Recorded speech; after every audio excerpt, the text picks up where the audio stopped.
ಬಿಜೆಪಿಯಲ್ಲಿ ಪರಿಷತ್ ಚುನಾವಣೆ ಅಡ್ಡ ಮತದಾನದ ಕಂಪನ ಜೋರಾಗಿ ನಡೀತಾ ಇದೆ. ಚುನಾವಣೆಗೆ ಮಹತ್ವದ ಸಲಹೆಯನ್ನ ಹಿರಿಯ ನಾಯಕರು ಕೊಟ್ಟಿದ್ದಾರೆ. ಶಾಸಕರಿಗೆ ವಿನೂತನ ಮಾದರಿಯ ಕೋಡ್ ವರ್ಡ್ ಸಲಹೆಯನ್ನ ನೀಡಲಾಗಿದೆ.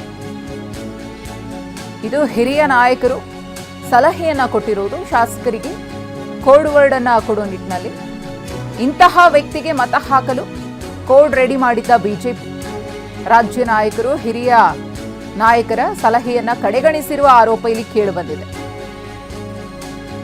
ಈ ರೀತಿ ಕ್ರಾಸ್ ವೋಟಿಂಗ್ ಆಗುತ್ತೆ ಅನ್ನೋದನ್ನ ಮನಗಂಡು ಹಿರಿಯ ನಾಯಕರು ಕೋಡ್ ವರ್ಡ್ ವಿಚಾರಕ್ಕೆ ಸಂಬಂಧಪಟ್ಟಂತೆ ಸಲಹೆಯನ್ನ ಕೊಟ್ಟಿದ್ದರಂತೆ. ಅದನ್ನ ಕಡೆಗಣಿಸಿ ಇಲ್ಲಿ ಪರಿಷತ್ ಚುನಾವಣೆಗೆ ಹೋಗಲಾಗಿದೆ ಅನ್ನೋ ಆರೋಪವೂ ಕೂಡ ಕೇಳಿ ಬರ್ತಾ ಇದೆ. ಈ ಹಿಂದೆ ರಾಜ್ಯಸಭಾ ಮತ್ತು ಪರಿಷತ್ ಚುನಾವಣೆ ಸಂದರ್ಭದಲ್ಲಿ ಪ್ರತ್ಯೇಕ ಫಾರ್ಮ್ಯಾಟ್ ಅನ್ನ ರೆಡಿ ಮಾಡಿದ್ರು. ಫಾರ್ಮ್ಯಾಟ್ಗೆ ಅನುಗುಣವಾಗಿ ಶಾಸಕರಿಗೆ ಇಂತಹ ವ್ಯಕ್ತಿಗೆ ಓಟನ್ನು ಹಾಕಬೇಕು ಅಂತ ಕೋಡ್ ರೆಡಿ ಮಾಡ್ತಾ ಇದ್ರು. ಆದರೆ ರಾಜ್ಯ ನಾಯಕರು ಇದನ್ನು ಕಡೆಗಣಿಸಿರುವಂತಹ ಆರೋಪ ಕೇಳಿಬಂದಿದೆ. ಪರಿಸ್ಥಿತಿಯನ್ನು ಗಂಭೀರವಾಗಿ ತೆಗೆದುಕೊಂಡಿಲ್ಲ ಅಂತ ಹೇಳಿ ಬಿಜೆಪಿಯ ಈ ಹಿರಿಯ ನಾಯಕರು ಇದೀಗ ಆರೋಪಿಸುತ್ತಿದ್ದಾರೆ.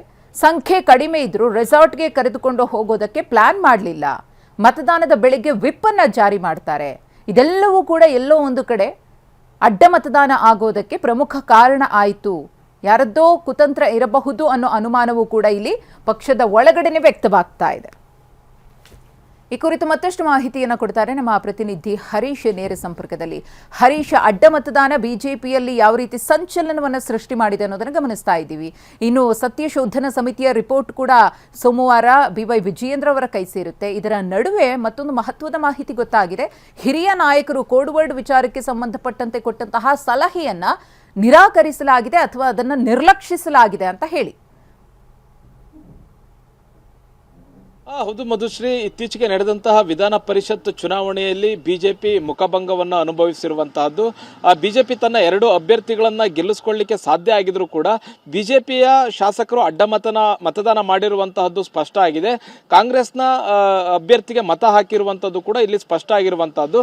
ಇದರಲ್ಲಿ 4 ಮತಗಳು ಕ್ರಾಸ್ ಔಟ್ ಆಗಿದೆ ಅಥವಾ 7 ಮತಗಳು ಬಿಜೆಪಿಯಿಂದ ಕ್ರಾಸ್ ಔಟ್ ಆಗಿದೆ ಅನ್ನುವಂತಹ ಚರ್ಚೆಗಳು ನಡೀತಾ ಇದೆ. ಮತ್ತೆ ಯಾರ್ಯಾರು ಅಡ್ಡ ಮತದಾನ ಮಾಡಿದ್ರು ಅನ್ನುವಂತಹ ಚರ್ಚೆ ನಡೀತಾ ಇದೆ. ಸತ್ಯಶೋಧನಾ ಸಮಿತಿಯನ್ನು ಕೂಡ ರಾಜ್ಯ ಬಿಜೆಪಿ ಅಧ್ಯಕ್ಷ ವಿಜಯೇಂದ್ರ ಅವರು ರಚನೆ ಮಾಡಿದ್ದಾರೆ. ಅವರು ಈಗಾಗಲೇ ವರದಿಯನ್ನು ಕೂಡ ಇವತ್ತು ಪಡೆದುಕೊಂಡಿದ್ದಾರೆ. CT ರವಿ ಅವರು ಅಧ್ಯಕ್ಷರಾಗಿ ಆ ವರದಿಯನ್ನು ವಿಜಯೇಂದ್ರ ಅವರಿಗೆ ತಲುಪಿಸಿದ್ದಾರೆ. ಇದರ ಮಧ್ಯೆ ಅಡ್ಡ ಮತದಾನ ಆಗುತ್ತೆ ಅನ್ನುವಂಥ ಎಚ್ಚರಿಕೆಯನ್ನು ಕೆಲವು ಹಿರಿಯ ನಾಯಕರುಗಳು ರಾಜ್ಯ ನಾಯಕರುಗಳಿಗೆ ಎಚ್ಚರಿಕೆಯನ್ನು ಕೊಟ್ಟಿದ್ರು. ಹಾಗಾಗಿ ಮತದಾನ ಮಾಡುವಂತಹ ವೇಳೆ ಕೊನೆ ಕ್ಷಣದಲ್ಲಿ ನಾವು ಕೋಡ್ ವರ್ಡ್ ಅನ್ನು ಕೊಡಬೇಕು, ಅಂದ್ರೆ ಯಾವ ಅಭ್ಯರ್ಥಿಗೆ ಯಾವ ಶಾಸಕರು ಮತವನ್ನು ಹಾಕಬೇಕು ಅನ್ನುವಂಥ ವಿಚಾರವಾಗಿ ರಾಜ್ಯಸಭೆ ಚುನಾವಣೆ ಆಗಿರ್ಬೋದು ಅಥವಾ ಪರಿಷತ್ ಚುನಾವಣೆ ಆಗಿರ್ಬೋದು, ಈ 2 ಚುನಾವಣೆಗಳಲ್ಲೂ ಕೂಡ ಒಂದು ಕೋಡ್ ವರ್ಡ್ ಅನ್ನು ಕೊಡಬೇಕು. ಆ ಕೋಡ್ ವರ್ಡ್ಗೆ ಅನುಗುಣವಾಗಿ ಇವರು ಮತವನ್ನು ಹಾಕಬೇಕು ಶಾಸಕರು ಅನ್ನುವಂತಹದನ್ನ ಕೆಲವು ಹಿರಿಯ ಬಿಜೆಪಿಯ ನಾಯಕರುಗಳು ಇಂತಹ ಸಲಹೆಯನ್ನು ಕೊಟ್ಟಿದ್ರು. ಆ ಸಲಹೆಯನ್ನು ಕೂಡ ತಿರಸ್ಕರಿಸಿದ್ರು.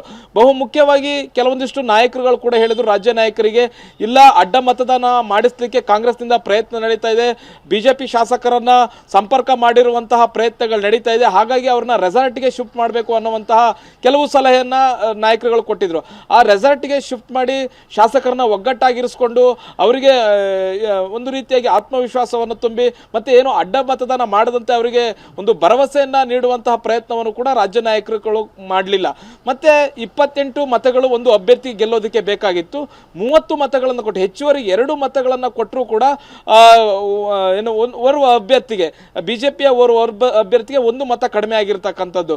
28 ಮತಗಳನ್ನೇ ಕೊಟ್ಟು ಇನ್ನು ಉಳಿದಂಥದ್ದನ್ನ NDA ಅಭ್ಯರ್ಥಿಗೆ ಅದನ್ನ ಶಿಫ್ಟ್ ಮಾಡಬಹುದಾಗಿತ್ತು. JDS ಅಭ್ಯರ್ಥಿಗೂ ಕೂಡ ಗೆಲುವಿಗೆ ಕಾರಣ ಆಗಬಹುದಾಗಿತ್ತು. ಇವೆಲ್ಲ ಏನು ಪ್ಲಾನನ್ನೇ ಮಾಡ್ಕೊಂಡಿಲ್ಲ ಅನ್ನುವಂಥ ಅಸಮಾಧಾನ ಕೂಡ ಈಗ ಹಿರಿಯ ನಾಯಕರಲ್ಲಿ ವ್ಯಕ್ತ ಆಗಿರುವಂತಹದ್ದು. ಒಂದು ಕಡೆ ಈಗ ಸತ್ಯಶೋಧನಾ ಸಮಿತಿ ವಿಜಯೇಂದ್ರ ಅವರಿಗೆ ವರದಿಯನ್ನು ಕೊಟ್ಟಿದೆ, ಇನ್ನೊಂದು ಕಡೆ ಹಿರಿಯ ನಾಯಕರು ಈ ರೀತಿಯಾದಂಥ ಪ್ಲಾನ್ ಅನ್ನು ಏನು ಕೊಟ್ಟಿದ್ರು ಇದನ್ನು ಕೂಡ ನಿರ್ಲಕ್ಷ್ಯ ಮಾಡಿದ್ದಾರೆ ರಾಜ್ಯ ನಾಯಕರು ಅನ್ನುವಂಥದ್ದು ಕೂಡ ಗೊತ್ತಾಗ್ತಾ ಇರುವಂತಹದ್ದು. ಹೀಗಾಗಿ ಇದನ್ನ ಹೈಕಮಾಂಡ್ ಯಾವ ರೀತಿಯಾಗಿ ಪರಿಗಣಿಸುತ್ತೆ, ಗಂಭೀರವಾಗಿ ಪರಿಗಣಿಸುತ್ತೆ ಅನ್ನುವಂಥದ್ದು ಕೂಡ ಕಾದು ನೋಡಬೇಕಾಗಿದೆ. ಈಗಾಗಲೇ ಹೈಕಮಾಂಡ್ ಕೂಡ ಹಿರಿಯ ನಾಯಕರು ಏನೇನು ಪ್ಲಾನ್ ಅನ್ನು ಕೊಟ್ಟಿದ್ರು ಅದನ್ನ ಹೇಗೆ ನಿರ್ಲಕ್ಷ್ಯ ಮಾಡಲಾಯಿತು ರಾಜ್ಯ ನಾಯಕರು ಅನ್ನುವಂಥದ್ದನ್ನ ಸಂಪೂರ್ಣ ವಿವರವನ್ನು ಕೂಡ ಈಗ ಹೈಕಮಾಂಡ್ ನಾಯಕರು ಪಡ್ಕೊಂಡಿದ್ದಾರೆ. ಮುಂದೆ ಅವರು ಯಾವ ರೀತಿ ಅಂತ ಕ್ರಮಗಳನ್ನು ತೆಗೆದುಕೊಳ್ತಾರೆ ಅನ್ನುವಂಥದ್ದು ಕೂಡ ಬಹಳಷ್ಟು ಕುತೂಹಲ ಕೆರಳಿಸಿದೆ ಮಧುಶ್ರೀ. ಹಾಗೆ ಸಂಪರ್ಕದಲ್ಲಿರಿ ಹರೀಶ್, ಮಾಹಿತಿಯನ್ನು ಪಡಿತೀನಿ. ಇನ್ನು ಈ ಅಡ್ಡ ಮತದಾನ ಅನ್ನೋದು ಬಿಜೆಪಿ ಪಾಳೆಯದಲ್ಲಿ ನಾನಾ ರೀತಿಯ ಆಯಾಮಗಳನ್ನು ಪಡೆದುಕೊಂಡು ಒಂದಷ್ಟು ಅನುಮಾನಗಳಿಗೂ ಕೂಡ ಎಡೆ ಮಾಡಿಕೊಡ್ತಾ ಇದೆ. ಹಿರಿಯ ನಾಯಕರು ಕೊಟ್ಟಂತಹ ಸಲಹೆ ಸೂಚನೆಗಳನ್ನು ಯಾಕೆ ಗಂಭೀರವಾಗಿ ಪರಿಗಣಿಸಲಿಲ್ಲ? ಬೇಕು ಅಂತಾನೆ ಈ ರೀತಿಯಾಗಿ ನಿರ್ಲಕ್ಷಿಸಿ ಕ್ರಾಸ್ ವೋಟಿಂಗ್ ಆಗೋದಕ್ಕೆ ಯಾರಾದರೂ ಅವಕಾಶವನ್ನ ಮಾಡಿಕೊಟ್ರ? ಅಂತಹ ಪರಿಸ್ಥಿತಿ ಕ್ರಿಯೇಟ್ ಆಗೋ ರೀತಿಯಲ್ಲಿ ಒಂದಷ್ಟು ಮಂದಿ ಇಲ್ಲಿ ಷಡ್ಯಂತ್ರವನ್ನ ಮಾಡಿದ್ರ? ಪಕ್ಷದ ಒಳಗಡೆ ಇದ್ಕೊಂಡು ದ್ರೋಹವನ್ನ ಮಾಡೋ ನಿಟ್ಟಿನಲ್ಲಿ ಏನಾದರೂ ಪ್ಲಾನ್ ಆಗಿತ್ತಾ ಅನ್ನೋ ಒಂದಷ್ಟು ಅನುಮಾನಗಳು ಇದೀಗ ಕಾಡೋದಕ್ಕೆ ಶುರುವಾಗಿದೆ. ವಿಧಾನ ಪರಿಷತ್ ಚುನಾವಣೆಯಲ್ಲಿ ಅಡ್ಡ ಮತದಾನ, ಸತ್ಯಶೋಧನಾ ಸಮಿತಿಯಿಂದ ವರದಿ ಸಲ್ಲಿಕೆ. ಬಿಜೆಪಿ ರಾಜ್ಯಾಧ್ಯಕ್ಷ ಬಿವೈ ವಿಜೇಂದ್ರ ಅವರಿಗೆ ವರದಿಯನ್ನು ಸಲ್ಲಿಸಿದ ಸಮಿತಿ. ಸಿಟಿ ರವಿ ನೇತೃತ್ವದ ನಿಯೋಗದಿಂದ ವರದಿ ಸಲ್ಲಿಕೆಯಾಗಿದೆ ಅನ್ನೋ ಮಾಹಿತಿ ಗೊತ್ತಾಗ್ತಾ ಇದೆ. ಆದರೆ ಯಾರು ಅಡ್ಡ ಮತದಾನ ಮಾಡಿದ್ದಾರೆ ಅನ್ನೋದನ್ನ ಟೆಕ್ನಿಕಲಿ ಕಂಡುಹಿಡಿಯೋದು ಬಹಳ ಕಷ್ಟ ಅನ್ನೋದು ಈಗಾಗಲೇ ಗೊತ್ತಾಗಿದೆ. ಆದರೆ ಈ ರೀತಿ ಆಗಿದೆ, ಅಡ್ಡ ಮತದಾನ ಆಗಿರುವುದಂತೂ ಸತ್ಯ. ಯಾಕಾಯಿತು, ಏನಕ್ಕಾಯಿತು, ಯಾವ ರೀತಿಯ ಒಂದಷ್ಟು ಲೋಪದೋಷಗಳಿಂದ ಇಂತಹ ಪರಿಸ್ಥಿತಿಯನ್ನು ಬಿಜೆಪಿ ಎದುರಿಸಬೇಕಾಯಿತು ಅನ್ನೋದ್ರ ಬಗ್ಗೆ ಈ ರಿಪೋರ್ಟ್ನಲ್ಲಿ ವರದಿ ಇರುತ್ತೆ.